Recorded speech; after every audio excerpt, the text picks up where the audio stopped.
Hey everyone, welcome back to another video. Today we're going to be talking about none other than War of the Spark, the next Magic set that's going to come out. I'm really excited for this one. Got some exciting information to share with you guys, as well as some speculation of some investment cards that you could potentially buy into, and the ones that I did myself. So let's get right into it.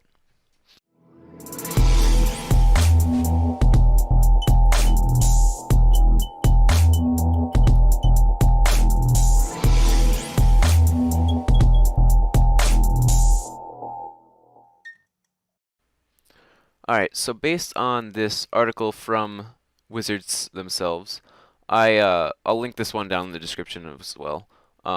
They did confirm that there will be 36 Planeswalkers in this set, and not only that, but that each booster pack will contain a Planeswalker.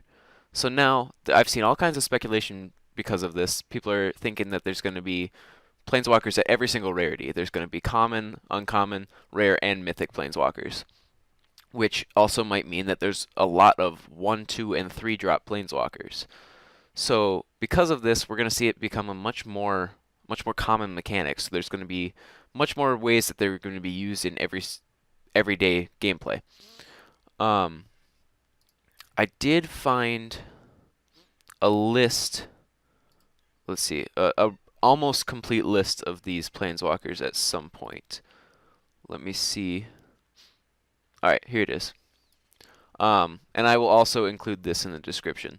But it looks like there's going to be Garruk, Bolas, Ashiok, Tezzeret, Domri, Sorin, Ral, Tamiyo, Karn, Jaya, Tibalt, Samut, Narset, Ugin, Davriel, Vraska, Arlinn, Nixilis, Yanggu, Huatli, Sarkhan, Saheeli, Kiora, Teyo, Verada, Teferi, Angrath, Dovin, or Dovin, I'm not sure there, Ajani, Jace, Gideon, Liliana, Nissa, Chandra, and Vivian. So, lots of Planeswalkers that we've seen a lot of toward the end there, and some that we haven't seen in quite a while. Like, personally, I'm super excited to see Garruk. We haven't, it's been 4 years since we've seen a Garruk card, and we did hear from Wizards that every single Planeswalker that's printed in this set is going to be a new card. None of them are reprints. So that's super exciting. I actually ended up pre-ordering a booster box myself. So at some point after it releases, which, let me see if I can find its release date real quick. I want to say it's early May. Yeah, May 3rd. So I'll probably end up getting my box here like somewhere between the 5th and the 7th or something like that. So once I get that, you can expect the opening to be up on this channel a few days later. Alright, so that's most of the information I have. I'm also going to include a link to a video that I watched that gave a little bit more in-depth things. It went over some of the stained glass that was shown in the trailer, and with the actual names next to them, which I could not find for the life of me. It looks like he used it on Reddit somewhere, but I could not find this, and he didn't link it in his video. So I will link you that video. It's about 17 minutes. Interesting to even just throw up in the background when you're doing some other stuff, just learn a little bit more information about the upcoming set. But now, this is all speculation from me. Some cards that I'm expecting to go up in price. Number one, if you haven't heard, I mean, Mox Amber. It already has gone up like like $12 in price in the last month or so. That one I was unfortunate and did not get in on early enough, so I don't have any copies of that, sadly. I didn't want to. By the time I was buying in on cards, they were like 19 bucks a piece, and I didn't want to go in at that price. I did buy some other ones though. So, and I'm being all fancy with this video. I actually have images to slap up on his screen here. There's Drew with Eyes Open. I bought 8 copies of that at 49 cents a piece. Oath of Gideon. I also bought 8 copies of that at 49 cents a piece. And a card called Steady Progress. This one I was a little bit unsure on, because the only reason I was really looking at it was the proliferate. But at 25 cents a piece, I still bought 8 of them. If they even drop, I'm out $2. That's not bad. I also bought 8 copies of Oath of Jace at 49 cents a piece.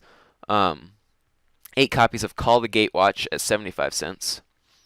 And then when I pre-ordered my booster box, I bought 2 copies of Deploy the Gatewatch. And this was before I bought any of these other cards. So I got 2 copies of them at 75 cents. And then I actually went back and bought some more later because they had already jumped up, like in 2 days. I went and bought 4 more copies at $1.55. I also got Oath of Teferi. 4 of those at $1.14. That's not really the price I paid because that is the one single that I had to pay individual shipping on. So it was a little bit more. It was like $2. No, it was like 3 something for shipping, but I got 4 copies of that. And then lastly, I also bought 8 copies of Oath of Ajani at 97 cents a piece. I've been trying to watch these a little bit, going up in price.